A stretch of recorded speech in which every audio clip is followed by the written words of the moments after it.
আজকে নতুন একটা ব্লগে আপনাদের স্বাগতম। সো শুরু করবার আগে this Akash for the people and of the people. আজকে আমরা যাচ্ছি ব্যান্ডেল থেকে রামপুরহাট, আর খুব কম খরচে আমরা যাব। রামপুরহাটে কোথায় যাব সেটা আমরা রামপুরহাটে নেবেই আপনাকে জানিয়ে দেবো ভিডিও শেষে। আর হ্যাঁ, আপনারা জানিয়ে রাখি, কলকাতা থেকে যেহেতু আমি ব্যান্ডেল থেকে করছি, আমি কলকাতা থেকে রামপুরহাট ট্রাভেল, কলকাতা থেকে রামপুরহাট খুব কম টাকায়, আপনারা কত টাকায় আপনারা যেতে পারবেন সেটা চলুন। আর লোকাল ট্রেনে একদিনে কিন্তু আপনারা কিন্তু ঘুরে আসতে পারবেন রামপুরহাট। চলুন তাহলে দেখে নিন। আর হ্যাঁ, ভিডিওটা স্কিপ করে দেখবেন না, চ্যানেলকে অবশ্যই সাবস্ক্রাইব করবেন। আর ভিডিওটা ভালো লাগলে অবশ্যই কিন্তু লাইক শেয়ার কমেন্ট বক্সে গুরুত্বপূর্ণ মতামত জানাবেন।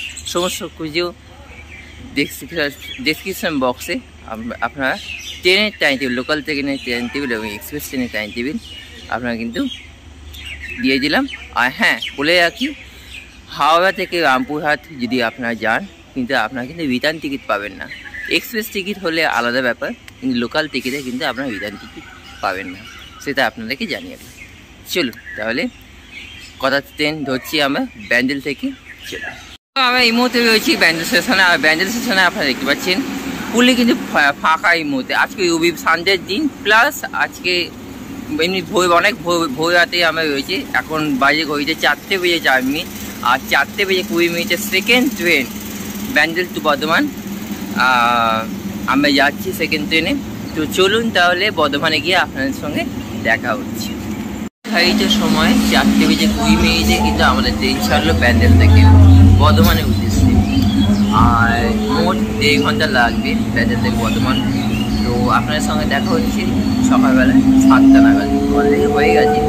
তো আপনার সঙ্গে দেখা হচ্ছে 7টা নাগাদ রামপুরহাটে, মানে উদ্দেশ্যে যে ট্রেন, কোন ট্রেন ধরবে সেখানে কথা বলছি।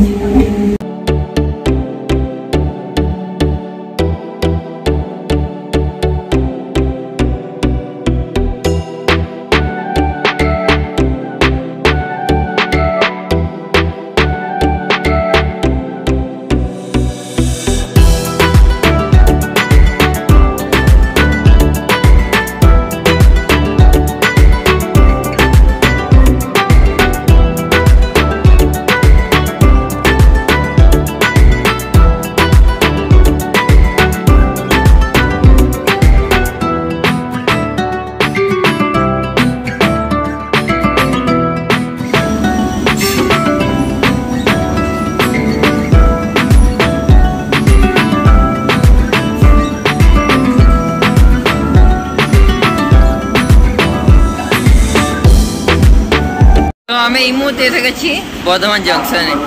আর বর্ধমান জংশনে নির্ধারিত সময় 5টা বেজে 35 মিনিটে ধরার কথা, 5 মিনিট লেট হয়েছে।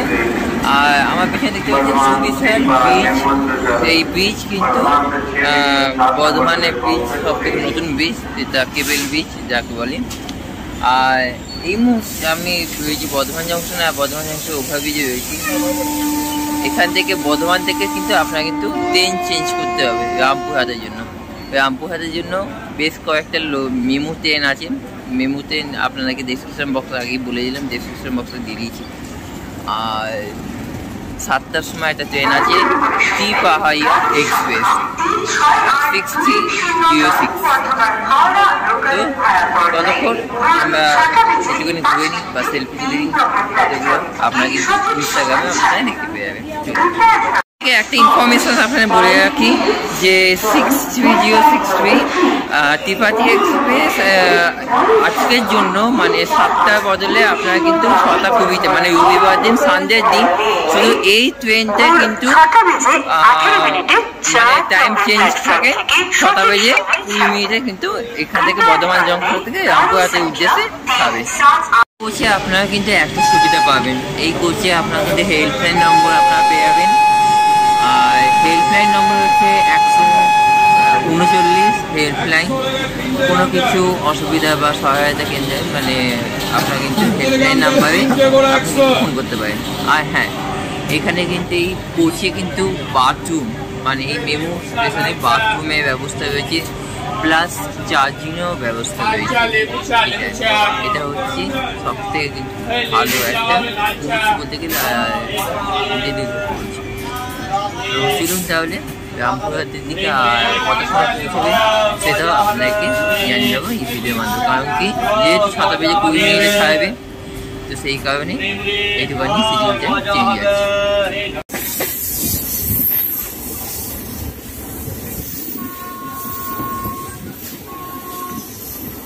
আমরা এই মুহূর্তে এসে গেলাম তারাপীঠ রোড। আর হ্যাঁ, ট্রেন নির্ধারিত সময় লেট করেছে, আজকে রবিবারের দিন, কিছু বলার নেই, প্রায় আধা ঘন্টা লেট আছে। আর আপনাকে বলে রাখি যে তারাপীঠ রোড কেন নামলাম, আমরা রামপুরহাটেও নামতে পারতাম, তার কারণ রামপুরহাট থেকেও যাওয়া যায় এবং তারাপীঠ রোড থেকেও কিন্তু যাওয়া যায়। তারাপীঠ রোড থেকে আপনার কিন্তু বেশিক্ষণ লাগবে না, 14 মিনিট টাইম লাগবে, আর যেটা রামপুরহাট থেকে সেটা টোটাল লাগবে 19 মিনিট। তো এটাই হচ্ছে পার্থক্য। আমরা যাচ্ছি আজকে বলে রাখি তারাপীঠ মন্দিরে। তো চলুন তাহলে টোটোয় কত ভাড়া নেয় চলুন। আমরা এই মুহূর্তে গেছি তা আমার সরণিতে, আর এখান দিক দিয়ে কিন্তু আপনারা কিন্তু ঢুকবেন মা তারা মন্দিরে। বলে রাখি টোটো ভাড়া লাগলো স্টেশন থেকে, মানে তারাপীঠ রোড স্টেশন থেকে এখানে আসতে পার পার্সেন্ট বললো 30 টাকা। মন্দিরে ঠিক আগে, মানে সরি তারাপীঠের মন্দিরে ঠিক আগে আপনারা দেখতে পাবেন পুজোর সামগ্রিক যে কোনো মানে পুজোর ডালা থেকে আরম্ভ করে সমস্ত সব কিছু এখানে কিন্তু আপনারা পেয়ে যাবেন। কি ভিড়, আর মন্দির প্রাঙ্গণে ভেতরে কিন্তু পুজো দেওয়া হচ্ছে। সেখানে মোবাইল অ্যালাউ নেই, তো সুতরাং বাইরে থেকেই পুজো দেওয়া হচ্ছে। আর এটা হচ্ছে লাইন, আমার লাইনেই দাঁড়িয়ে আছে।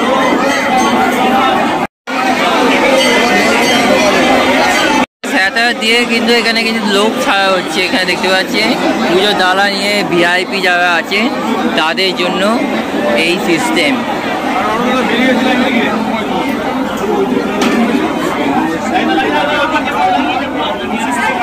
ঠাকুর দর্শন করে নিলাম বাইরে থেকে, কারণ ভিতরে আমাদের ভিডিও অ্যালাউ নয়, সেই কারণে ভিতরে ভিডিওটা আপনাদেরকে দেখাতে পারলাম না।